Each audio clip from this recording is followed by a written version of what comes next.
Come here, puppies. Come here. Come here. Come here, Shea. Hi, Sue. Come here. Come here. Turn around. Sit down. Come. Sit down. And this is Shea.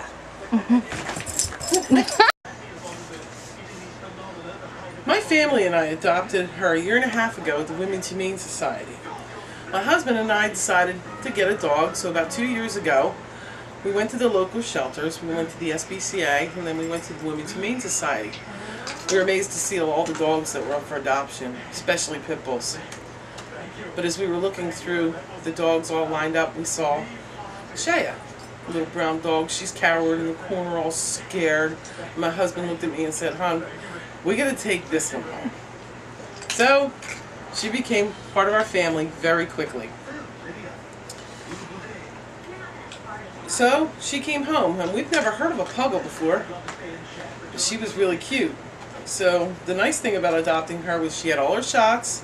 She was spayed and housebroken.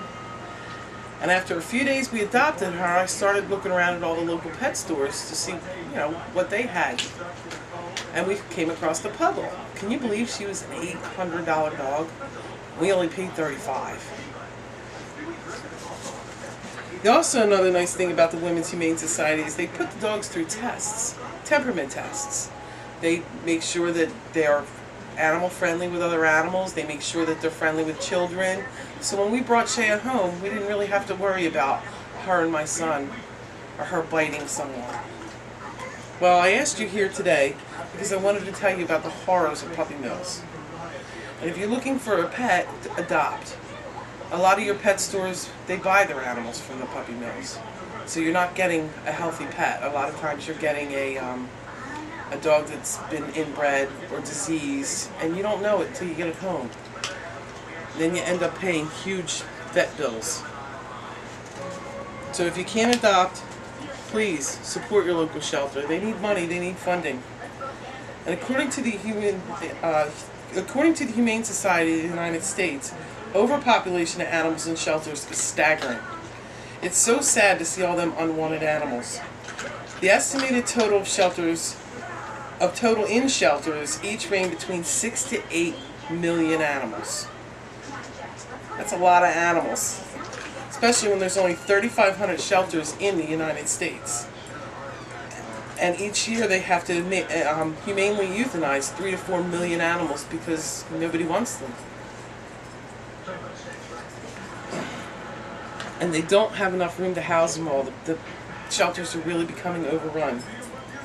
If you're looking for a pet, especially a dog, I strongly urge you to adopt, instead of purchasing your pet from a pet store. Most puppies are purchased from puppy mills, and those poor animals are kept in deplorable conditions. As I was researching for the speech, I found testimonials on people who had gotten their dog from Petland. It's a known store that buys their puppies from the puppy mills. I only printed 5 pages and had to stop because after the first, it was 44 pages long. After the first 5 pages, there were testimonies on people that had adopted animals that had a lot of back problems, had disease, and they spent lots of money on vet bills because they had already bonded with their pet. So poor people who, unbeknownst to them, ended up with very, very sick animals. I also came across a newspaper article in the morning edition of San Francisco. According to Renee Montaigne, they were trying to put a ban on puppy sales. They were trying to stop the puppy mills. And they were also trying to stop impulse buying, where people, oh, that puppy's just so cute. They take the dog home, and then they just find they can't handle it, and they end up in shelters too. According to Carrie Barlow of Northwest Florida Daily News, the Panhandle Animal Welfare was contacted on July 12, 2010. There was a warrant issued on a puppy mill in Kiln, Mississippi, and they needed assistance to seize all these animals. There were 123 dogs inside the house and 27 dogs in the garage. There was 6 to 8 inches of dog feces and newspaper all over the floor. these animals were living in very poor conditions. It was so bad that they couldn't step 3 feet in the door when they had to put on aspirators. It was worse, the smell was worse than anybody had ever experienced. They are horrible, deplorable conditions in the puppy mills, and they must be stopped. And this is happening all over the United States. We can help this and stop this by informing people. People need to stop purchasing animals from pet stores and that are keeping these mills in operation. If you're looking for a pet, adopt. There's such a wide variety of animals in the shelters too. Pure breeds, puppies, cats, mice, rabbits, hamsters, bunnies, even horses. Then there's the SPCA, the Women's Humane Society, PAWS, and if you look online, you can research several different rescues, and you can even pick a pet to go meet. So if you can't adopt, donate. Most shelters are nonprofit organizations, and they need your help. They can take cash donations, food, and even supplies like leashes, kitty litter, toys, etc. Sherry Long from the Times Leader in Wilkes-Barre wrote an article about a restaurant going to the dogs. This restaurant is called The Cork, and they hold a doggy dinner each year to raise money for the cash-strapped SPCA. Granted, the dogs ended up staying on the patio, but at least 5 dogs spent time with their owners in the restaurant's second annual Dog Days of Summer. 20% of the sales of that night and the proceeds from raffling off a gift basket went to the Luzerne County SPCA. There are many ways to raise money for the local shelters, and the donations are greatly appreciated. You can even foster a pet until a forever home is found. Another benefit to adopting from a shelter is its minimal cost to you. I only paid $35 for Shea. She had already been spayed, so if the pet you pick is not spayed or neutered, it might cost you $135. That's peanuts for what you'll spend in a pet store. The shots are already administered, and they've already checked and treated for any health issues.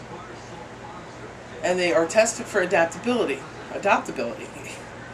You will know the kind of temperament your pet has before taking them home to your pets and children. Animals can enhance your life and become a great part of your life. According to Hope for Pets, there was a study done at Cambridge University, and they determined that pets can produce improvements in your overall general health. They said that pet owners suffer from fewer ailments such as headaches and hay fever. They help reduce stress. They help reduce your heart rate, and they lower your blood pressure. The study also showed that the love of an animal significantly reduces cholesterol and blood triglycerides. So people who are less prone to heart attacks. They also give a psychological and a social boost to life. In Tulsa World, a newspaper in Oklahoma, Kim Brown writes about how people more than age 50 worry about getting a dog for many reasons. They worry about their health. But even though potential pet owners might be worried about their health, compatibility, and their accommodations, Jane Chechi, the author who wrote the book 50 Plus Dog Owner, maintains that the benefits outweigh the concerns. She also supports the health facts.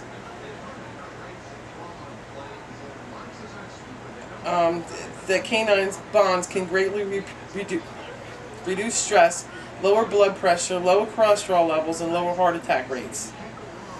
They also decrease the number of physician visits. They also help stimulate exercise and improve fitness.